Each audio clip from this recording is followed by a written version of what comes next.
وأبشروا بالجنة التي كنتم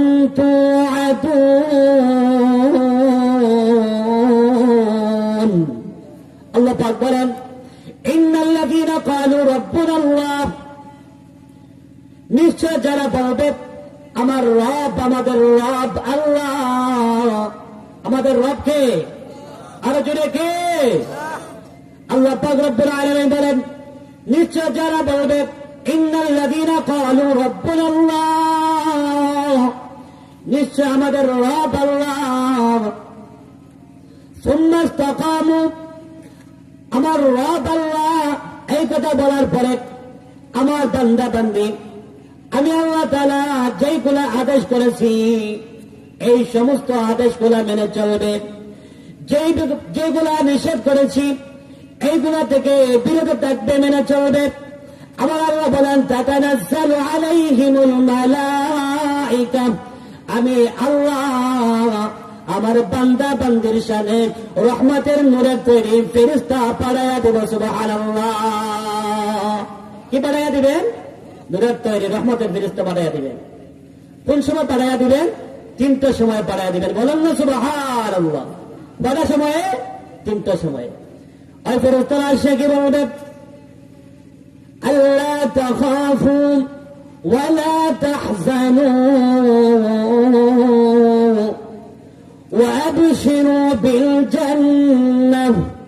وأبشروا بالجنة التي كنتم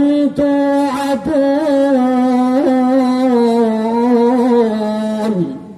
আমার বান্দা যে সময় দুনিয়ার হায়াতের জিন্দেগি শেষ হয়ে যাবে একদিন আমাকে আপনাকে মৃত্যুবরণ করতে হবে কিনা যে সময় আমাদের হায়াতের জিন্দেগি শেষ হয়ে যাবে শেষ সময় হয়ে যাবে আল্লাহ তাআলা নূরের তৈরি রহমতের ফেরেশতা পাঠায়া দিবেন আল্লাহ প্রিয় বান্দা বান্দীদের নিকটে চিন্তা ঘোষণা দিয়ে সান্ত্বনা দেওয়ার জন্য এক নম্বর সান্ত্বনা হল আল্লাহ তাখাফু এ আমার প্রিয় বান্দা দুনিয়ার বাড়িঘর ছাড়িয়া মা বাবা ছাড়িয়া ছেলে মেয়ে ছাড়িয়া বউ বাচ্চা ছাড়িয়া আত্মীয় স্বজন ছাড়িয়া পাড়া প্রতিবেশী ছাড়িয়া এমন জায়গায় এমন দেশে যাইতেছ যেই দেশের কোনো ঠিকানা নাই যেই ঘরের কোনো পরিচয় নাই যেই ঘরে তোমার বাবা থাকবে না যেই ঘরে তোমার মা থাকবে না যেই ঘরে তোমার স্ত্রী থাকবে না যেই ঘরে তোমার সন্তানাদি থাকবে না যেই ঘরে তোমার আত্মীয় স্বজন কেউ থাকবে না যেই ঘরে আলো থাকবে না বাতি থাকবে না এমন পরিচিত ঘরের মধ্যে যাইতেছ আল্লাহর বান্দা সারা জীবন দুনিয়াতে হায়াতে জিন্দগিতে থাকা অবস্থায় তুমি সারা জীবন আমি আল্লাহ তাআলার হুকুম পালন করেছিলাম জায়েজ না জায়েজ হালাল হারাম পর্দা পর্দা সবগুলা মেনে জীবনকে দাঁড়িয়েছিলাম এখন তোমার মৃত্যুর সময় আমার প্রিয় বান্দা বান্দি আল্লাহ তাখাফু তুমি ভয় করো না ওয়ালা তাহজানু তুমি চিন্তা করো না কোন ঘরে যাইবা কি অবস্থা হবে এইগুলা ভয় করো না চিন্তা করো না ওয়াবশিরু বিল জান্নাহ সারা জীবন আল্লাহ তাআলার গোলামি করেছিলাম আমার আল্লাহ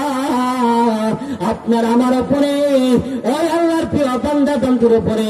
খুশি হয় সন্তুষ্ট হয় রহমতের নূরের তৈরি ফেরেশতা পাঠাইয়া দিয়েছেন ওই ফেরেশতা আল্লাহর পক্ষ থেকে আল্লাহর সালাম এবং জান্নাতের সুসংবাদ দিতে থাকবে বলেন সুবহানাল্লাহ কি বলবে এ আল্লাহর প্রিয় বান্দা মৃত্যুর সময় হয় নিকটবর্তী হয়ে গেছে আল্লাহ তাখাফু তুমি ভয় করো না ওয়ালা তাহজানু তুমি চিন্তা করো না আল্লাহর পক্ষ থেকে সালাম গ্রহণ করো ওয়াবশিরু বিল জান্নাহ আর আল্লাহর পক্ষ থেকে জান্নাতের সুসংবাদ গ্রহণ করো বলেন না সুবহানাল্লাহ কাদেরকে এই তিনটা সুসংবাদ দেওয়া হবে যারা দুনিয়াতে আল্লাহ তাআলাকে রব বলে স্বীকার করে রবের সমস্ত হুকুম আহকাম বিধিবিধান যেগুলো আছে করণীয় বর্জনীয় সবগুলা দিলে জানে মানবে আমল করবে ওই সমস্ত আল্লাহর প্রিয় বান্দা বান্দি যে সময় মৃত্যুবরণ করার সময় নিকটবর্তী হয়ে যাবে আল্লাহ তাআলা ফেরেশতা বাড়াইয়া দেবে এ আমার প্রিয় বান্দা দাঁড়ায় না ওয়ালা তাহজানু চিন্তা করো না ওয়াবশিরু বিল জান্নাহ তুমি জান্নাতের সুসংবাদ বহন করো। সুবহানাল্লাহ। আল্লাহর প্রিয় বান্দা, তাফসীরে কিতাবের মধ্যে রয়েছে, আল্লাহর প্রিয় বান্দা যখন মৃত্যুবরণ করার সময় হবে, ওই সময় তিনটা সুসংবাদ দিয়ে আল্লাহ তাআলা ফেরেশতা পাঠাইয়া দিবেন। একটা সুসংবাদ হলো, ভয় করো না, চিন্তা করো না, জান্নাতের সুসংবাদ বহন করো। আর ওই ফেরেশতা